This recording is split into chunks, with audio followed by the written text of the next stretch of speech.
మీరు చూస్తున్న ఈ ప్రపంచం, వాడుతున్న ఇంటర్నెట్, చేతిలో ఉన్న స్మార్ట్ ఫోన్, ఇవన్నీ మీకు చాలా ఫాస్ట్ అనిపిస్తున్నాయి కదా?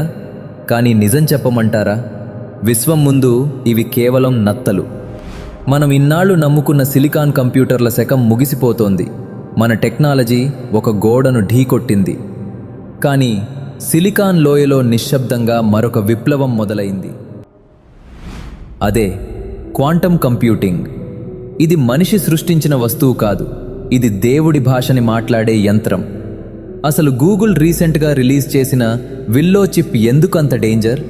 ఇది మన భవిష్యత్తుని మారుస్తుందా లేక అంతం చేస్తుందా? Let's dive in. దీని పవర్ అర్థం కావాలంటే బేసిక్స్లోకి వెళ్దాం. బేసిక్స్ అర్థం కాకపోతే మ్యాజిక్ అర్థం కాదు. ఈ రోజు వరకు మనం వాడే ఏ కంప్యూటర్ అయినా, అది మీ ఫోన్ అయినా, నాసా సూపర్ కంప్యూటర్ అయినా, అది పనిచేసేది బిట్స్ మీద. బిట్ అంటే ఒక స్విచ్ లాంటిది.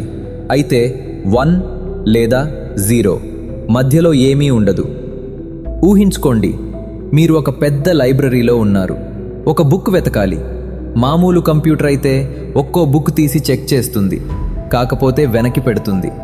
దీన్నే లీనియర్ ప్రాసెసింగ్ అంటారు. ఇది సేఫ్ కానీ స్లో. కానీ క్వాంటమ్ ప్రపంచంలో లాజిక్ ఉండదు, మ్యాజిక్ ఉంటుంది. క్వాంటమ్ కంప్యూటర్లో స్విచ్ ఉండదు, క్యూబిట్ ఉంటుంది. ఇది ఆ తిరుగుతున్న కాయిన్ లాంటిది. అది తిరుగుతున్నంతసేపు అది హెడ్స్ అవుతుంది మరియు టెయిల్స్ కూడా అవుతుంది, రెండు ఒకేసారి. దీన్నే సైన్స్లో సూపర్ పొజిషన్ అంటారు. అంటే ఒక వస్తువు ఒకే సమయంలో రెండు స్థితుల్లో ఉండటం. సాధారణ కంప్యూటర్ 0 లేదా 1 మాత్రమే అర్థం చేసుకుంటుంది. క్వాంటమ్ కంప్యూటర్ 0 మరియు 1 రెండింటినీ ఒకేసారి వాడుకుంటుంది. స్టూడెంట్స్, ఇక్కడ ఫోకస్ చేయండి. నార్మల్ కంప్యూటర్ పనిని 1 by 1 చేస్తుంది, లైన్లో వెళ్తుంది. క్వాంటమ్ కంప్యూటర్ పనిని ఆల్ ఎట్ వన్స్ చేస్తుంది, అన్ని దారుల్లో ఒకేసారి వెళ్తుంది. ఇదే దీని సీక్రెట్. దీని పవర్ ఎంత అంటే, నార్మల్ కంప్యూటర్ ఒక ఎలుక లాంటిదైతే క్వాంటమ్ కంప్యూటర్ డాక్టర్ స్ట్రేంజ్ లాంటిది. అది ఒక్కసారి కళ్ళు మూసుకుని 1,000,000 దారులను ఒకే సెకండ్లో చూస్తుంది. రీసెంట్గా గూగుల్ రిలీజ్ చేసిన విల్లో చిప్ ఏం చేసిందో తెలుసా?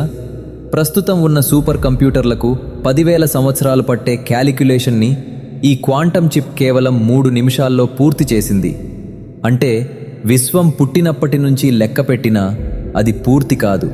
That is the power. ఇప్పుడు అసలు ప్రశ్న, ఈ పవర్ని తీసుకెళ్ళి ఆర్టిఫిషియల్ ఇంటెలిజెన్స్కి ఇస్తే ఏమవుతుంది? ఏఐకి కావాల్సింది స్పీడ్. క్వాంటమ్ దగ్గర ఉన్నది అదే స్పీడ్. మనం ఏఐ మెథడ్ని క్వాంటమ్ బాడీలో పెడితే అది మనిషిలా ఆలోచించదు, దేవుడిలా ఆలోచిస్తుంది. దీనివల్ల మనం క్యాన్సర్కి మందు కనిపెట్టవచ్చు, ఎప్పటికీ ఛార్జింగ్ అయిపోని బ్యాటరీలను తయారు చేయవచ్చు, వాతావరణాన్ని కంట్రోల్ చేయవచ్చు. ఇది మనిషి చేతికి దొరికిన అద్భుత దీపం. కానీ ఇక్కడే ఒక భయం ఉంది. ఈ టెక్నాలజీ గనుక తప్పు చేతుల్లోకి వెళ్తే, క్వాంటమ్ ఏఐ గనుక సొంతంగా ఆలోచించటం మొదలు పెడితే, దాన్ని ఆపటం ఎవరి వల్ల కాదు.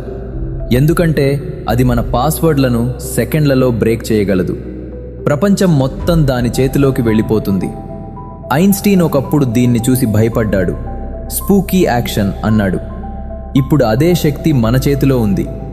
ఇది మనల్ని దేవుళ్ళను చేస్తుందా లేక అంతం చేస్తుందా? సమాధానం కాలమే చెబుతుంది. ఇది అంతం కాదు, ఆరంభం మాత్రమే. అసలు కథ ముందుంది. మీకు ఈ టాపిక్ నచ్చితే లైక్ చేయండి. మరెన్నో మిస్టరీల కోసం సబ్స్క్రైబ్ చేసుకోండి. జై హింద్.